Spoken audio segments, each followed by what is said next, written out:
Good evening, sir, madam. So whatever you think of the whole third-party phenomenon, love it or hate it, it doesn't look like it's going anywhere. You can get unofficial everything now. From weapons and upgrade kits to Megatrons and Predacons and like a jillion Dinobots. So maybe it's getting a bit obnoxious, but it's a thing. Get used to it. And today, I'm delighted to bring you a sneak peek at a Final Colours test shot of a brand new 3P Robo. So on behalf of the boys at Transbridge Omegalock, this is KFC E.A.V.I Metal Transistor. So this is Keith's Fantasy Club's crack at a masterpiece blaster. Blasterpiece? And it's the latest addition to their E.A.V.I Metal universe, a sort of elaborate non-fanfic world filled with familiar bots doing unfamiliar things, as witnessed in this admirably executed pack-in comic. Cool design, nice artwork, and it's kind of a trip to see these characters acting so weird. So check out this healthy heartthrob. He's probably about as impressive and handsome as you'd expect from a Hasbro bot. He's certainly a suitable masterpiece height, roughly equal with Optimus and Grimlock and I assume Soundwave, and he definitely looks the part, with epic detailing in this cherry blast metallic red gleamitude. There's clearly a lot of skill and no small amount of fanboy affection on display. You can totally tell the KFC team were really going for it. I mean, I have heard less than favourable things about some of their other bots, but this time they are not screwing around. So let's give the robot mode a blast. Bots are nicely square affair, like a neatly stacked collection of boxes, with a cracking waist swivel, and the Emmental yellow tape deck which you can't not repro-label up. Arms are mostly on the mark, with these hefty forearms and some quality elbow joints on the go, but the shoulders are slightly rickety and they tend to bottle it when there's shooting afoot. Rifle's a bit badass, nice and G1 reminiscent with a bonus mass relay roundy bit in the middle. And there's two, because why not? Legs on this ladder are a mighty sight, with the speakers and the insane detail, which looks great and it sneakily blends away some of the joints. It's gotta be said, this thing's a masterclass in panel management.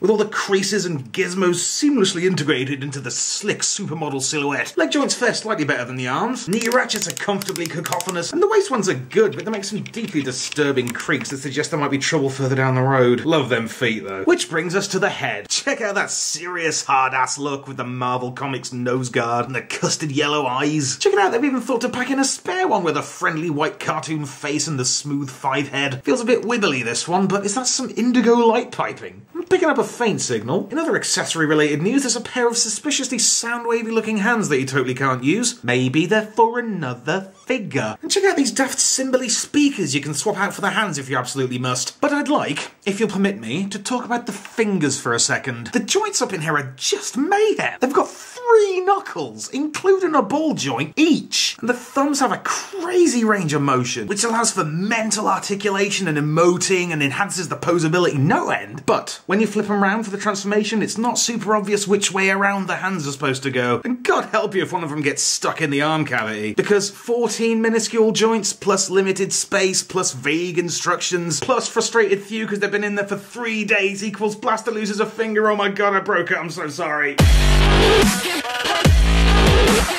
Oh, Icarus, your lofty ambition is truly no match for huge fat drummer hands. But what's a test shot for, right? And if you're an average human being with a lick of common sense and a bit of forewarning, you probably won't have that problem and you can safely enjoy what is undoubtedly a phenomenal robot mode. And a poignant reminder that you can't spell third party without third.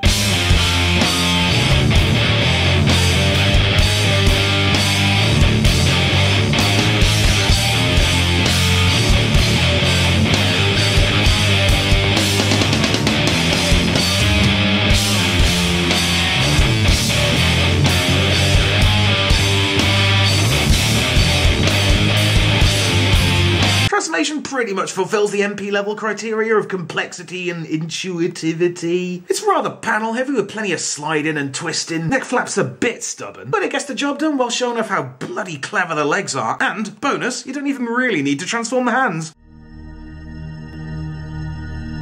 So here's your masterpiece boombox mode, and it's a rather rad radio. It's an awesomely impressive slab of a thing, looking stunningly seamless with the smooth plastic surfaces and intersecting detail. It's loaded with fun little touches like the mini jack ports, equalizer, volume knobs, and even a stealthy operational eject button. So yeah, you can open it up and hit the tape blasting button on the back, which explodes the little guys out against this conspicuous roadblock. And I can confirm that it's almost semi-compatible with the real guys, although they do rattle around in there rather more than I prefer, so I guess you're probably better off sticking with the KFC guys.